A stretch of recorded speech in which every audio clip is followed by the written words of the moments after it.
acara sosialisasi, regulasi, dan perizinan ketenagalistrikan di Provinsi Sumatera Barat. Untuk dasar hukum pelaksanaan sertifikasi terkait perizinan ini juga hampir sama. Jadi apa yang telah disampaikan oleh pemateri sebelumnya itu tidak jauh beda. Ada Undang-Undang 30, ada Undang-Undang nomor 11 tahun 2020 tentang Cipta Kerja, dan juga ada revisi dari Undang-Undang Cipta Kerja juga nomor 6 ya Pak ya. Ya, nomor 6 2023. Dan ini juga tidak terlepas kewenangan SDM provinsi itu ada di Undang-Undang nomor 23 tahun 2014 tentang pemerintahan daerah. Jadi seluruh kewenangan yang kabupaten kota sebelumnya itu terkait ketenagalistrikan dialihkan ke provinsi dan pusat. Nah, peraturan pemerintahnya ada PP 62, PP 23, PP 5 dan PP 25 itu yang terbaru yang dari turunan dari Undang-Undang Cipta Kerja. Dan ada juga standar-standarisasi yang dapat kita laksanakan melalui peraturan Menteri. Dan kita juga di Provinsi Sumatera Barat juga ada Perda tahun nomor 7 tahun 2017 tentang ketenagalistrikan. Oke, next. Jadi peran dari Undang-Undang 30 dengan Undang-Undang 23 2014 itu diperkuat dengan adanya Undang-Undang 11 tahun 2020 tentang Cipta Kerja. Jadi Undang-Undang 23 khusus terkait kewenangan, di Undang-Undang 11 itu memang jelas di situ diperjelas kalau kewenangan ketenagalistrikan itu ada di Provinsi Sumatera Barat. Oke, lanjut.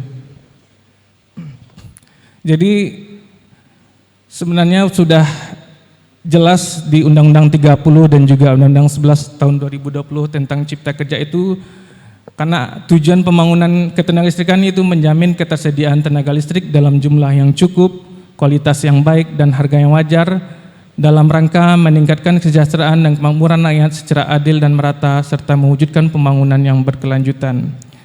Jadi pengelolaan itu dikuasai oleh negara, diatur oleh pemerintah dan pemerintah daerah, dan pengusahanya itu bisa dari BUMN, dari PLN, BUMD, swasta, koperasi, dan ada juga swadaya dari masyarakat. Oke, lanjut. Jadi mungkin kita bisa dapat gambaran itu suatu sistem tenaga listrik itu tidak bisa berdiri sendiri, karena sistem tenaga listrik itu awalnya itu dari pembangkitan, produksinya, dan nanti didistribusikan melalui transmisi, jaringan distribusi, dan baru bisa kita dapat manfaatkan. Oke, lanjut. Jadi sedikit mungkin saya menjelaskan karena dulu pelaksanaan perizinan ini sebelum Undang-Undang Cipta Kerja kita jelas ada Undang-Undang 30 tahun 2009, memang ada perubahan baik itu nomenklaturnya, nama jenis izinnya gitu. Oke, lanjut. Dulu mungkin kita mengenal yang namanya izin operasi yang diterbitkan Menteri atau Gubernur sesuai kewenangannya. Izin operasi dulu mungkin Bapak Ibu yang dari pihak hotel atau pihak pengguna genset mungkin lebih mengenal di atas 200 kVA wajib izin. Nah, sekarang sudah diringankan jadi 500 kW ke atas itu baru namanya izin usaha penyediaan tenaga listrik. Oke, lanjut. Ini mungkin sekedar sharing permen yang dulu sebelum waktu Undang-Undang Cipta Kerja diterbitkan, dulu kita mungkin mengenal namanya IO, SKT, laporan, dan SLO. Lanjut. Ini alur perizinannya. Mungkin ada perbedaan sedikit ya Bapak Ibu ya. Oke. Lanjut. Surat keterangan terdaftar. Lanjut. Dan surat keterangan lapor, dan ini memang sesuai Permen SDM nomor 12 2019 dan juga diperbarui dengan Permen 11 tahun 2021. Pelaporan ini untuk di bawah 500 kVA dalam satu sistem instalasi tenaga listrik itu wajib disampaikan kepada Dinas SDM. Mungkin bagi yang menggunakan genset cadangan, mungkin di sini dapat mungkin nanti bisa diskusi lah, karena banyak sebelumnya bertanya-tanya mengenai Pak, kita wajib SLO atau tidak. Pak, ini kan kita juga sudah ngurus surat lapor ini Pak, ngapain juga lagi SLO. Jadi kebetulan di sini Bapak Heru juga, Bapak Wildan juga bisa menjawab pertanyaan teman-teman dari pelaku usaha, mungkin bisa bertanya terkait genset yang di bawah 500 kVA tadi. Lanjut. Nah, ini sebenarnya kita ini hanya kebijakan Bapak Ibu semua terkait surat keterangan lapor, karena di peraturan Menteri itu sendiri memang hanya pelaporan, dan provinsi lain juga telah menerapkan pelaporan itu hanya tanda terima berupa pelaporan yang dikirim pelaku usaha itu dan ada dibuatkan tanda terimanya. Nah, kita diberi arahan dari pimpinan, kita menggunakan surat keterangan lapor sebagai bukti bahwasanya pelaku usaha juga sudah menyampaikan pelaporannya gitu. Baik, lanjut. Jadi ini mungkin kita agak spesifik sedikit ya tentang IUPTLS, karena terkait IUPTLS yang dulu namanya izin operasi, kini namanya IUPTLS, izin usaha penyediaan tenaga listrik sendiri, yang mana itu kewenangan di SDM provinsi sampai 10 MW. Nah, di situ ada di Undang-Undang Peraturan Pelaksananya kita mengacu pada PP nomor 5 tahun 2021 dan PP nomor 25 tentang penyelenggaraan bidang SDM. Jadi mekanismenya ada pada aturan dan regulasi yang sudah diturunkan dari Undang-Undang Cipta Kerja tersebut. Lanjut. Nah, untuk skema izin usaha ini Undang-Undang 30 dengan Undang 11. Jadi pemerintah pusat juga sudah mencantumkan di situ ada izin usaha jual beli lintas negara juga, ada IPJ telematika juga. Jadi di situ terkait SKTTK, terkait SBU, SLO, IJPTL, IUPTLU di situ sudah jelas diterangkum pada Undang-Undang 11 tahun 2020. Oke, lanjut. Jadi terkait perizinan berusaha, memang di Permen sendiri ada namanya IUPTLS atau IUJPTL yang namanya untuk jasa penunjang tenaga listrik. Tapi kalau kita berbicara tentang OSS, produknya dari BKPM yang sekarang sudah di-upgrade jadi OSS RBA, di sini kita mengenal namanya perizinan berusaha, yaitu berupa legalitas yang diberikan kepada pelaku usaha untuk memulai dan menjalankan usaha dan atau kegiatannya. Jadi pada OSS RBA itu perizinan berusaha kita itu berdasarkan tingkat risikonya.